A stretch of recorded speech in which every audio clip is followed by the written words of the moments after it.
Good evening, all. Myself, Sham. I'm a final year student at Satyabama Institute of Science and Technology, deemed to be University Chennai. I'm also actively working as a research intern for WC Groups for the past 1.5 years. And my technical research guide is Mr. Vinod Manoharan, who's the co-founder and chief technical officer of WC Groups. And the company is all about telecommunication research and product development. My crewmates are Mr. Lijo, Mr. Alan, Mr. Baranath, Mr. Rahul, Mr. Shivarish, and myself, Sham. We are all from the same college. Now, let us discuss about the product which we are currently developing. I'll tell you the overview of the product first. Let me share my screen.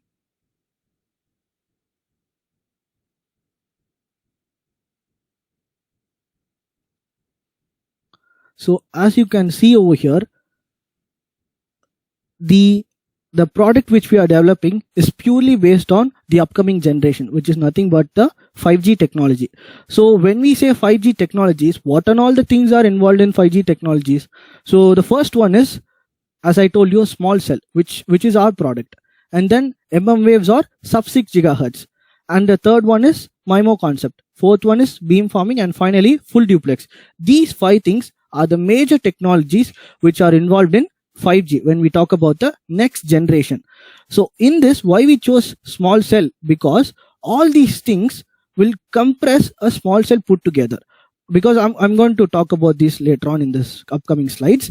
But these whole technologies plays a big part in our product. So the overview of our product is taking a picocell. It is actually a type of small cell. Taking a picocell and extending its coverage as well as its simultaneous user capacity. So this is the main aim of our particular project. As you can see in this slide over here, the 5G plays a major part because already there in 4G there are macro cell towers already been laid. But the problem when it comes to 5G is, as the frequency increases, the distance between the two cell towers automatically decreases. So in waves, it operates around more than 30 gigahertz. So when you transmit message signals in that particular frequency, the distance between two towers will be so small that you need to lay each and every cell mobile macro cell tower like 200 or 300 meters apart, which is not at all feasible because laying a macro cell tower will cost around crores, and think about the land space which it will occupy when it comes to 5G. That is why we are trying to switch over to a concept called small cell, which is cost efficient as well as size efficient, and it also does the same thing which a macro cell does, but it does in 5G technology. Simple concept. So the team further split it up into two different parts. One researched about the boards which are used in this particular small cells, and the other one which are what and all the concepts or theoretical things which can be implemented into this product in order to achieve our goals. So small cell is actually considered into 3 types. One is femtocell, next one is picocell, third one is microcell. So in these 3 things, femto is the smallest one, and it is used in indoors because the coverage of the femto is very small, which covers a room or something. That's all. And then the user capacity is maximum 16 users simultaneously. That's all. That is how the picocell is architectured. And next comes that is how femtocell is architectured. I'm sorry. Next is picocell. Picocell is actually a bit more than femtocell because the coverage of the pico is actually more. Simultaneous user is 64, and then the operating temperature is around 80 degrees Celsius. And then comes microcell. Microcell is still more than pico or femto because the coverage range is also more and the number of users is also more. So in these 3 things, based on the values which I told you, you can suggest that, okay, why can't you go with microcell? We can't go with microcell because femto is used indoors, micro is used outdoors. But we are developing a product in such a way that it can be used indoor as well as outdoor. So in that particular criteria, the suitable one which is near to match is nothing but picocell. That is why we chose pico. And you can also suggest for micro, but the problem in micro is it cannot be used indoors. That is the basic disadvantage of micro due to its coverage range as well as the simultaneous user capacity. So now the first team has looked into a board called BSC 9132. Why BSC 9132? Because in existing small cell technologies, the most common board used is this board. As you can see over in this diagram, this board consists of an E-core 500 architecture, and then two DSP star core architecture, a Maple B2P baseband accelerator, RF interface, and a memory unit, two memory unit. So what are these things actually? This E-core E500 core architecture is purely based upon power management. The power management which is suitable for that particular small cell, because when you say small cell, the power required to operate that particular cell is also to be small. So that part will be taken care by this E500 core. And next is DSP core architecture. Now you can also ask a question where, why do we need to use DSP? Because it is same as a microprocessor. But the difference between a microprocessor and a DSP is microprocessor cannot process signals simultaneously. So to overcome that, we are using DSP core processor over here. And the next is Maple B2P baseband accelerator. This Maple B2P is actually a normal accelerator, but the special advantage used over here is it supports MIMO equalizer. You know, I told no the 5 technologies. In that, one is MIMO. So we are going to actually implement MIMO in this particular product. So in order to do that, we need to have a part which supports that MIMO device. So this Maple B2P supports that MIMO concept. Next is JSDS 207. You can see the slide over here, which is at the bottom right.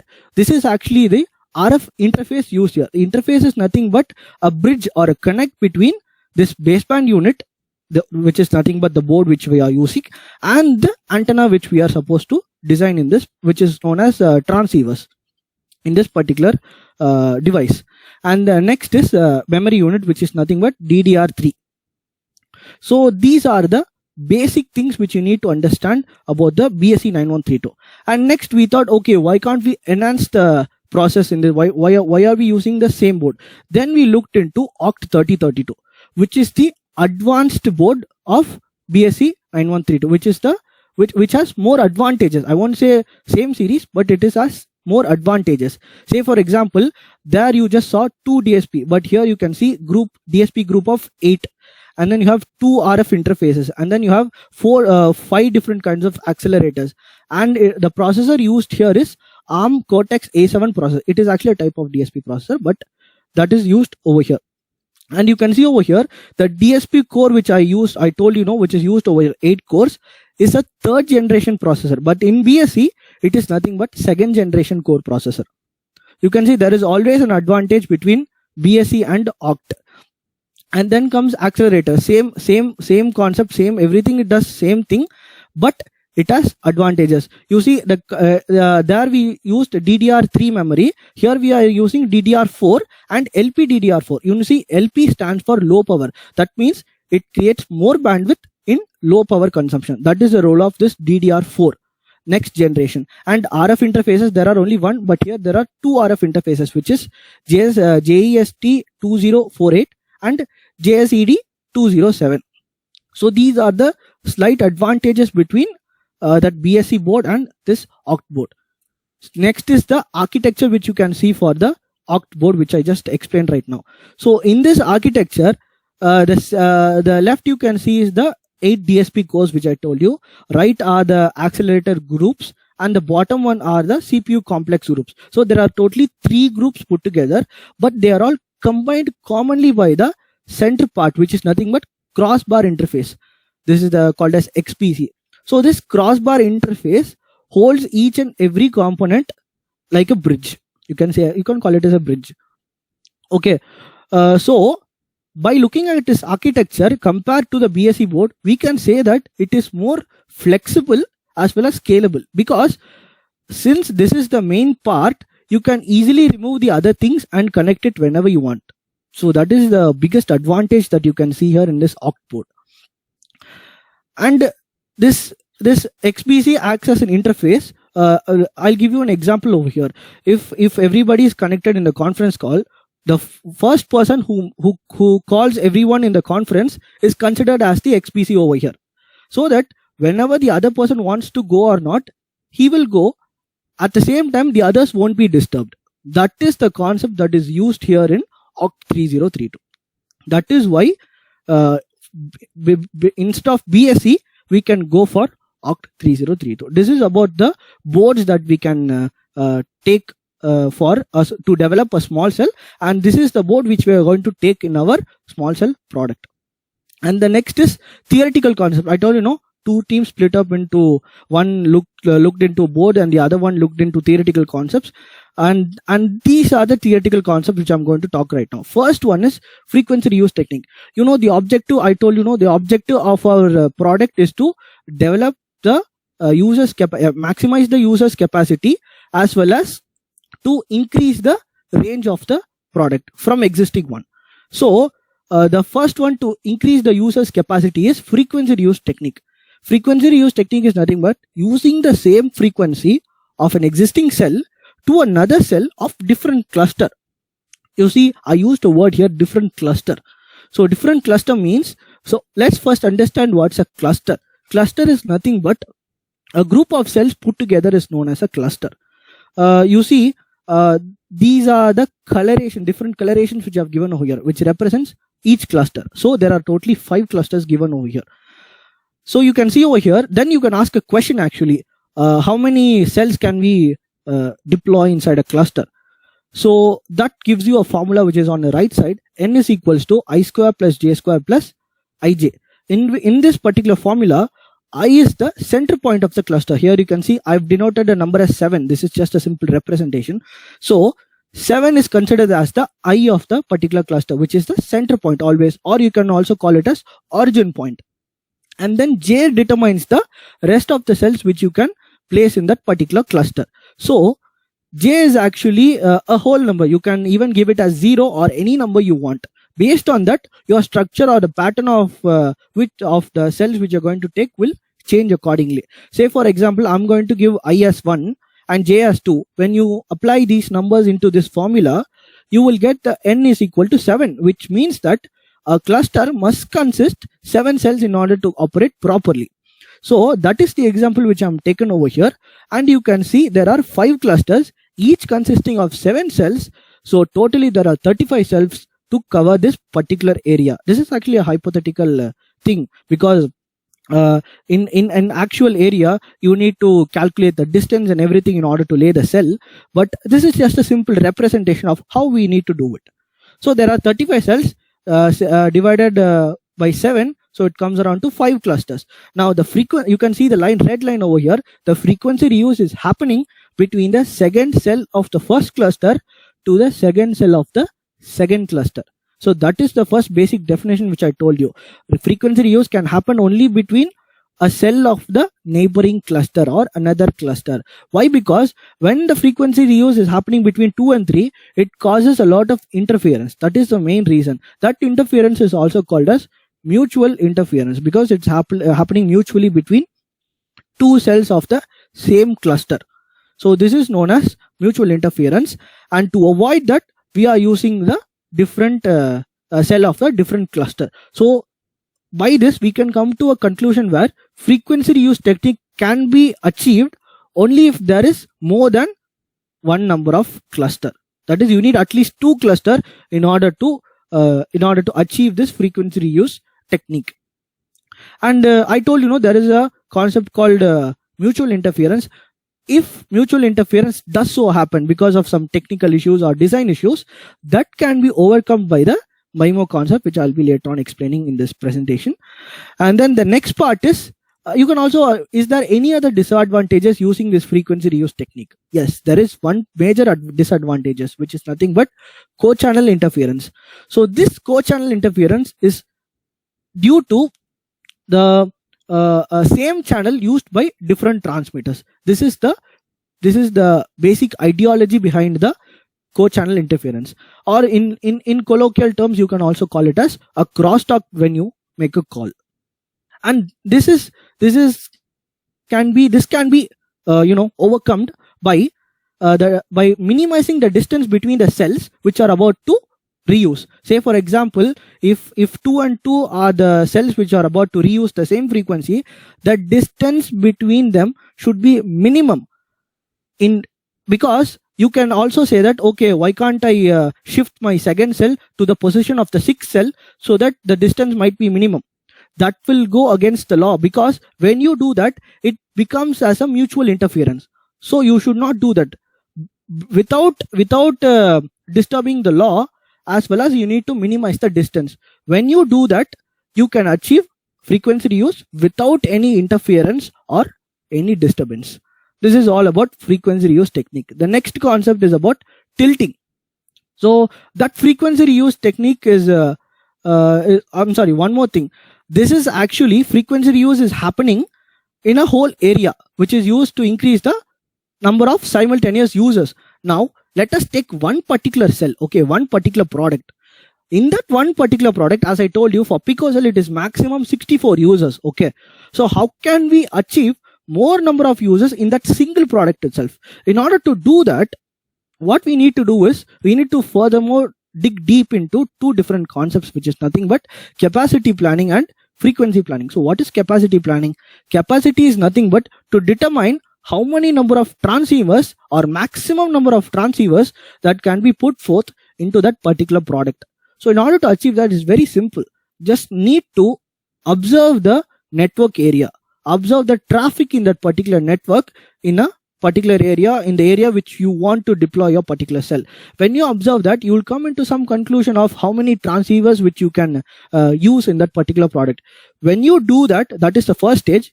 When you do that, that becomes the basic input for the frequency allocation.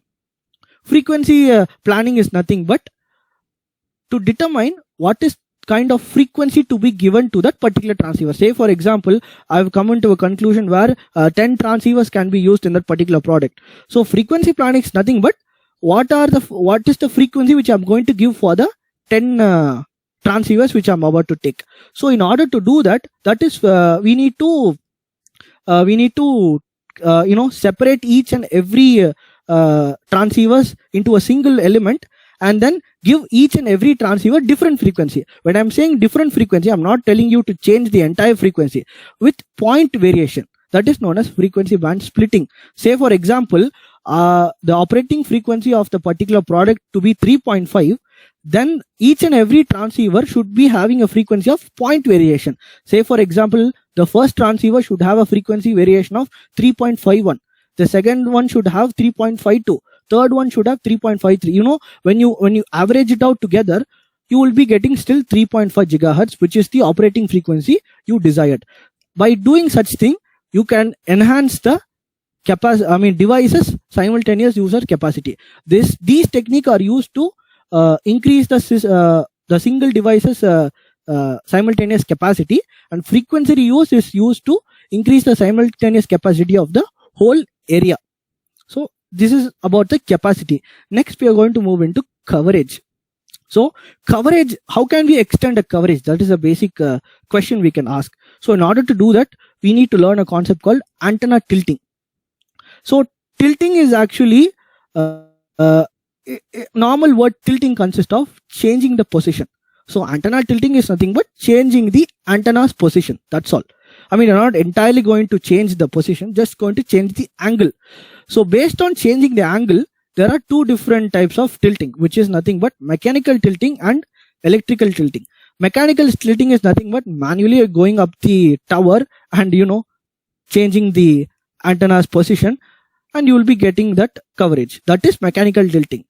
But electrical tilting is nothing but while designing itself, you are making the tilt to the particular antenna and then you are fabricating it. That is known as electronic tilting. So what kind of tilting can be used in this particular product? For that question, we cannot use mechanical tilting, because mechanical tilting can happen only in the macro cell towers. Why? Because in small cell, the antenna size will be around maximum of 2 to 3 centimeters max. So when you take that much of size, is it okay to meddle with it by changing its position or angle? It's not possible. So mechanical tilting is not at all possible in small cell. So we are now going for electronic tilting. Same concept, but still you are doing it electronically.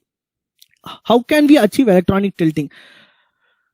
Before going into electronic tilting, I told we are taking number of transceivers. When you take number of transceivers, the antenna which you are calling as array antenna.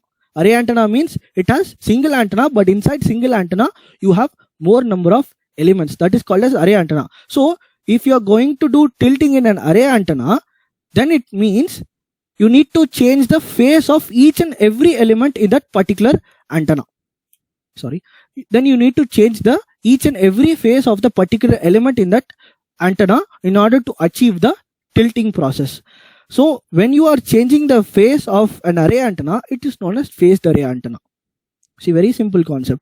In this phased array antenna, when you try to change each and every element's phase, it not only increases the coverage, but it also drastically decreases the power consumption as well as your interference pattern between each and every transceivers or elements which you are using inside the particular device or antenna which you are designing.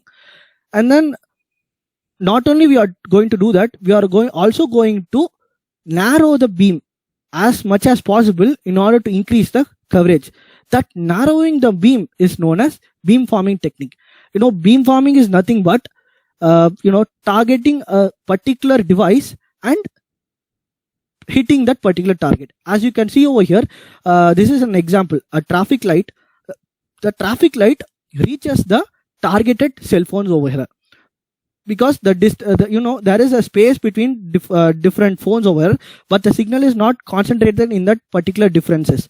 It is correctly pointed towards the target which we want to hit. By doing such thing, we can still extend the coverage. This concept is called as beamforming technique. And the next is, as I told you, MIMO, because few slides before I told you that interference has been overcome by MIMO.